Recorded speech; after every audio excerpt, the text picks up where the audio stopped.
First off, what an awesome atmosphere. I mean, I think we say that every year, but I certainly think that was an incredible atmosphere. I tell you, the new pathway that we had to go for the dog walk was really neat.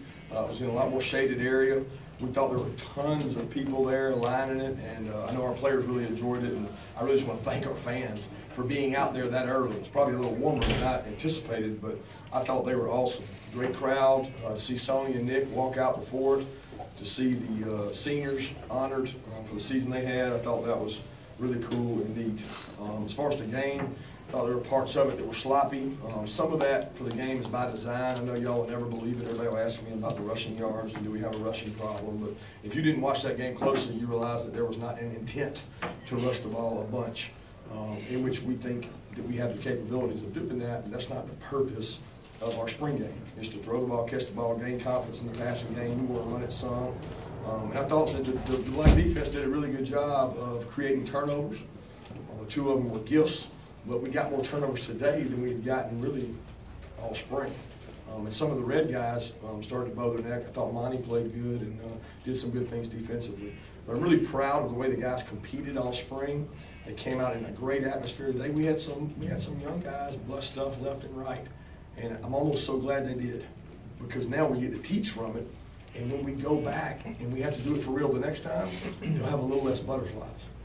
Because I don't know how many of you have suited up and played in front of a crowd like that, but there are butterflies involved in that. Let's get those butterflies out of the way. I thought they did a good job of that. I thought Stetson came in and had some productive drives. We think Stetson's a competitive kid. He brings us a little different mobility in there, and he gets out of the pocket and moves around. He made some good throws. So with that, I'll open it up. Kirby, you played in this game. You were an assistant in this game. For years, this game had 15 to 20,000, 30,000 to 40,000 fans. In your 3 years, it's averaged over 80,000. What is the result of that? I mean, is it the impact in recruiting? Why do you think the crowds are so much bigger now, since this has been an event that's been going on for years? I just think that people like Georgia football. I mean, why, when you have an opportunity on this nice spring day to come to Athens, I know I'd be dying to come. If I lived anywhere in the state or in a 5-hour radius, get out of the house, get the kids out of the house, come watch a game and see the new guys out there, see who the new faces are.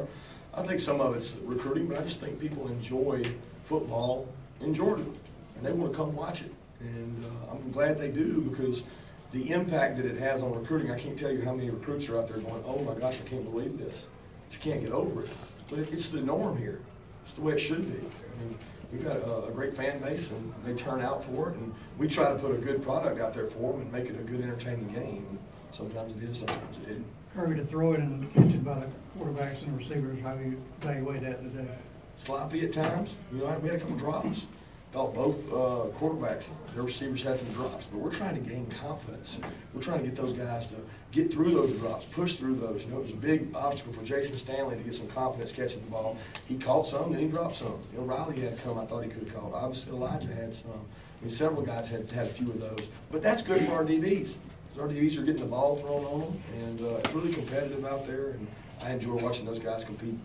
I really thought that both quarterbacks managed the huddle, because that's what I look for, is what are they calling? Are they calling the right signal? Are they fixing guys that are broke? Are they saying the right thing in the huddle? Are they being positive when something bad happens? You know, Elijah drops the ball.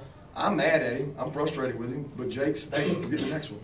You know, I mean, it takes that to get a young player to go where you want him to go, and I thought he and Justin did a good job of that. Coach, to follow up on that, I mean, whether it be Matt Landers catching the end zone or some significant production from Tyler Simmons and David Hall, I mean, what can you say about those receivers going into their second year?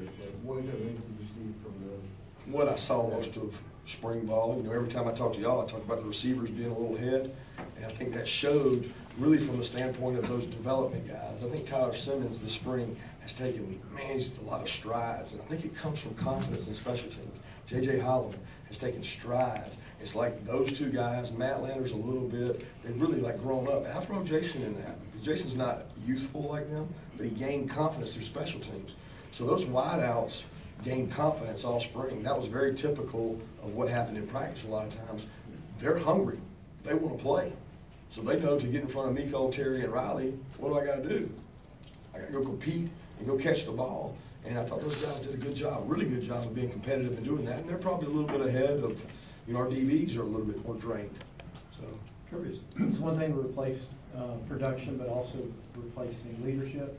Have you seen that already, or is that something you just continue to look for all the way up to the season? Yeah, I mean, you never stop with leadership. I mean, we lost a huge void, but it'll never be, even if we didn't lose a huge void, we'd be trying to replace leadership. I think any team you have, you lose leadership, but these kids have embraced it.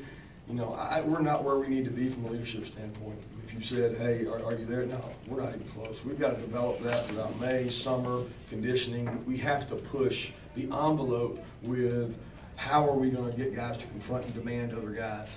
And we're not where we need to be. And you know what? They got to learn from some of the examples those other guys set, because those other guys are pretty remarkable now when it comes to leadership. They made our job as coaches easier. Would you